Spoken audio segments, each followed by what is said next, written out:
To most people, science is fascinating. The pursuit and passing down of knowledge are characteristics that are fundamentally ingrained in the human psyche. This particular aspect of humanity is what has allowed us to come from hunter-gatherers living off the land to driving around in cars and living in air-conditioned buildings almost overnight, from an evolutionary standpoint at least. Sadly, as is the case with any scholarly pursuit, the crystal-clear waters of scientific infallibility have become polluted with the sludge of misinformation. We now live in a world where anyone can share anything with anybody at the touch of a button. Traditional methods of proving something beyond reasonable doubt are treated with less respect than rumors started on the most popular podcast in the world, and some schools are still forced to teach creationism as actual science. It's little wonder that we're all walking around casually believing things that are either not true or are fundamentally flawed.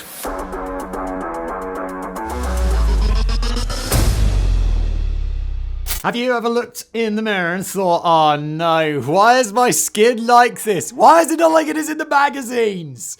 I wish it was brighter, smoother, just nicer. Well, let me tell you about a new game changer. It's from one of my favorite sponsors, Foreo. Previously sent me many things that I've tried and loved, and this is the latest. It's the FAQ 202 by Foreo. It's an LED face mask, a next generation LED face mask, if you will.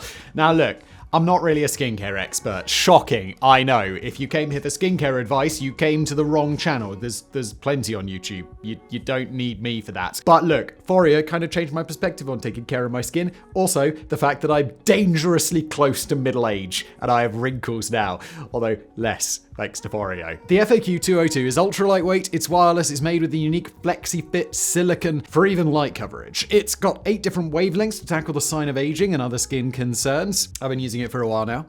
Pop it on at work, and yeah, that's kind of ruining my lighting, isn't it?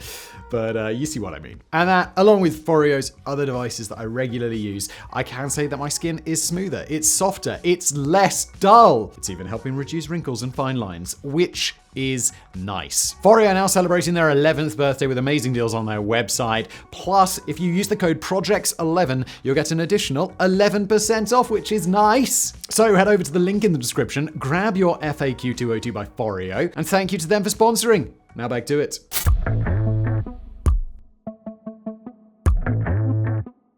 If you took your physics education no further than high school, then it is likely that you were told that light is not affected by gravity. Whilst this knowledge might be enough to land you a GCSE or a high school diploma, there's a bit of a problem. That being that this is not true. Not only that, but physicists have known that it's not true since it was discovered by Arthur Eddington in 1919. Obviously, it's not good enough to say that something is false and then just move on. So without turning this into a physics lecture, we're going to go into a little bit more detail. Whilst it is pretty much universally understood that the gravitational pull of a black hole is such that nothing, including light, can escape its clutches, the physics behind black holes is so mind-bendingly complicated that the average person is simply forced to accept this fact and move on with their lives. This, coupled with the fact that none of us are ever likely to see a black hole, renders them fairly useless when trying to prove something in a way that the majority of people will understand. Fortunately, there's a way of disproving this myth that is both a little easier to understand and a little closer to home. The Earth, although it is fairly massive, does not have enough of a gravitational pull to have any effect on light, or at least not enough of an effect for our purposes. However, the Sun absolutely does, because it's really big. The gravitational effect of the Sun is so great that it actually interferes with the fabric of space itself. Therefore, although an uninterrupted beam of light will always travel in a straight line, should it pass through one of these altered areas of space, it will bend towards the gravitational source. This concept has been expertly summarized and simplified in a comment on physics.stackexchange.com, which reads thusly: when you think about how gravity affects light, you really need to think in terms of general relativity, which describes gravity as the effect of curved space-time on moving particles. Mass tells space how to curve, and space-time tells mass how to move. When we apply this to light, we start with the fact that light travels in straight lines. However, when we have a large mass, say the Sun, it curves space around it, so our light ray will follow a straight line in this curved space-time. This path will appear bent to us and leads to the phenomena of gravitational lensing. End quote. As an interesting side note, it is the phenomenon of gravitational lensing which has allowed scientists to prove the existence of dark matter, even if they don't seem to have any idea what dark matter actually is.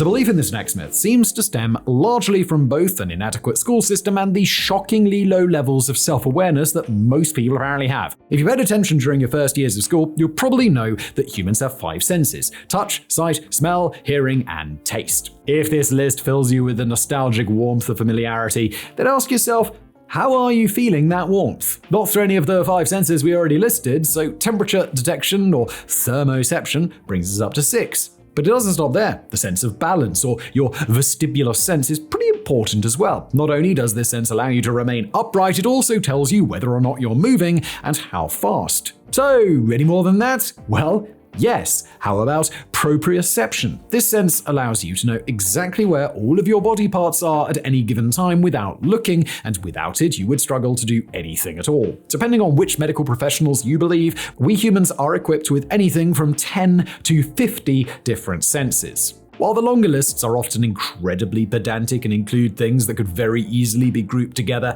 there are definitely at least twice as many senses as most people think there are. If this entry has left you disbelieving or angry, then, well, you're playing right into our hands.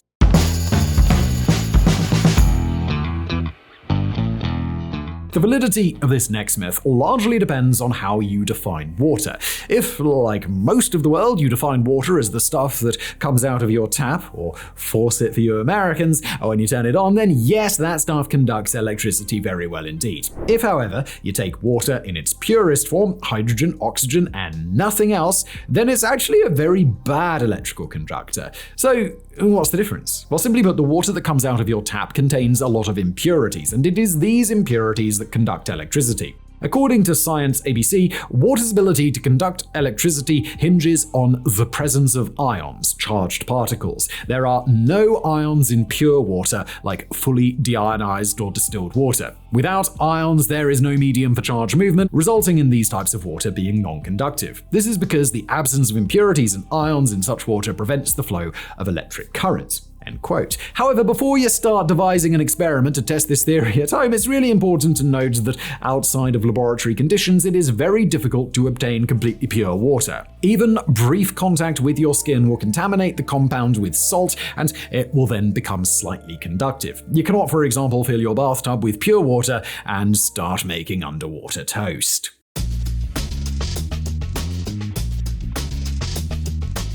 In 1901, German scientist David Hannig released a mouth-watering paper. In this paper, he outlined the research he had undertaken in the realm of taste, a largely unstudied area at the time. According to his research, although the surface of the tongue was capable of detecting all the 5 main flavor groups, there were certain areas that were slightly more receptive to each than others. Excited by his findings, which incidentally are believed to be largely correct, he produced a line graph to make them more easily understood by those without a scientific background. Unfortunately, because of the way this graph was presented, it gave the appearance that certain areas of the tongue were solely responsible for detecting certain flavors. Things only got worse in the 1940s when Edwin Boring further simplified the image and misrepresented its meaning in his book Sensation and Perception in the History of Experimental Psychology. This version of the diagram caught on in a big way, and chances are you have seen it in at least one high school textbook. According to neuroscientist and taste expert Brian Lewandowski, the tongue map simplicity lends to its appeal. It's an easy-to-understand figure that appears to provide some insight into how taste works without any need to get into cell biology. Although this scientific falsehood is still taught in schools everywhere, the simple truth is that all areas of your tongue can detect all flavors. It's just that some are slightly more receptive to individual ones than others.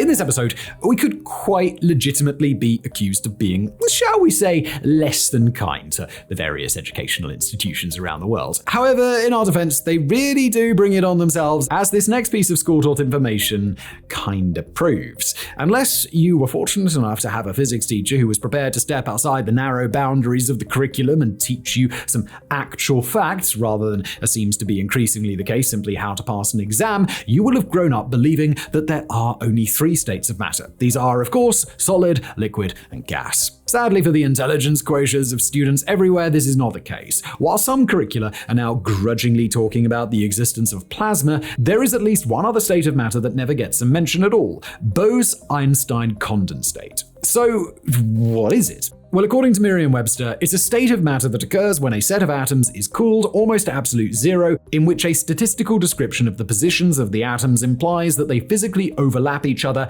and in effect form a single atom. Or if this is a little technical for you, you may prefer this description from the Tough Science for Kids handbook. In a BEC, atoms stop behaving like individual particles and start acting like one big group. That's more my speed. Unlike your regular solid, where atoms maintain their distinct identities and locations within a structured lattice, atoms within a Bose-Einstein condensate lose their individuality by occupying the same quantum state, rendering them indistinguishable from each other. This results in a unique state where everyday rules of physics just no longer apply and visual descriptions fail to adequately convey the phenomena's true nature. Its properties and behaviors, such as atoms moving in unison and overlapping in space, are better described using statistical mechanics and quantum physics far beyond the curriculum of primary education. While this all sounds very impressive, are there actually any potential real-world applications? Well, yeah.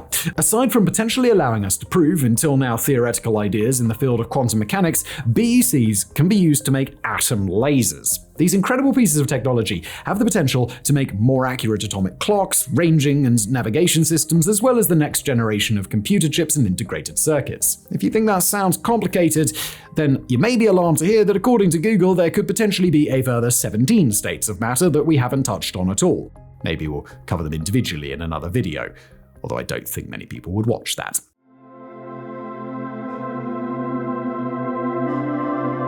It's time to spread the blame around a little bit. With regards to this entry, it's mainly Hollywood that is responsible for this erroneous belief among the masses. If you've seen Total Recall, Outland, or Farscape and for some reason chose to use these as reliable scientific sources, then you may be under the impression that should you be exposed to the vacuum of space, you will violently explode or blow up like a balloon. Whilst these fates might make for more interesting viewing, the reality is slightly different. So, what would happen? Well, it's nothing good. According to an article from Harvard, upon sudden decompression in a vacuum, expansion of air in a person's lungs is likely to cause lung rupture and death unless that air is immediately exhaled. Decompression can also lead to a possibly fatal condition called ebullition, where reduced pressure of the environment lowers the boiling temperature of body fluids and initiates the transition of liquid water in the bloodstream and soft tissues into water vapor.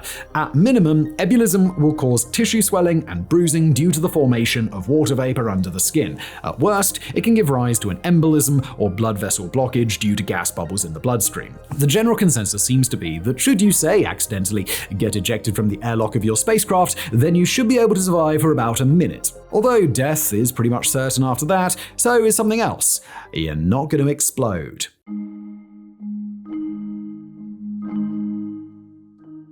Anyone who has seen the television show The Big Bang Theory will be familiar with Schrödinger and his cat. For any of you who haven't, here's a brief description. In 1935, renowned physicist Erwin Schrödinger proposed a thought experiment which helps to explain, in simple terms, the theory that a particle governed by quantum rules can exist in more than one state until it is observed. The idea of this thought experiment goes something like this. If you were to take a cat, a vial filled with poison, and a radioactive atom, place them all in a box that you can seal completely with the radioactive atom and the glass vial arranged in such a way that within a given time period there is exactly a 50% chance that the atom will decay and break the vial, killing the cat, then once that given amount of time was up, the cat would theoretically exist as both alive and dead. Until you opened the box and checked, there would be no way of knowing its true state. It's pretty straightforward stuff, as far as scientific thought experiments go at least. The trouble is, as a quick Google search will tell you, there seem to be an inordinate amount of people who believe that this is actually a real experiment. We're serious. If you Google Schrödinger's cat, the people also ask suggestions include the following. Has anyone tried Schrödinger's cat? And is Schrödinger's cat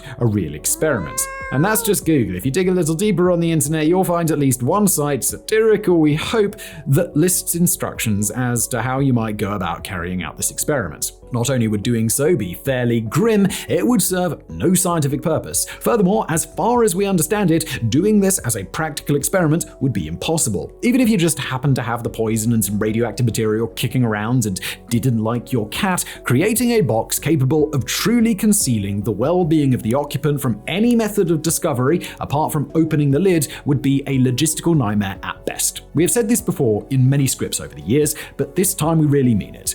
Please, don't kill your cat.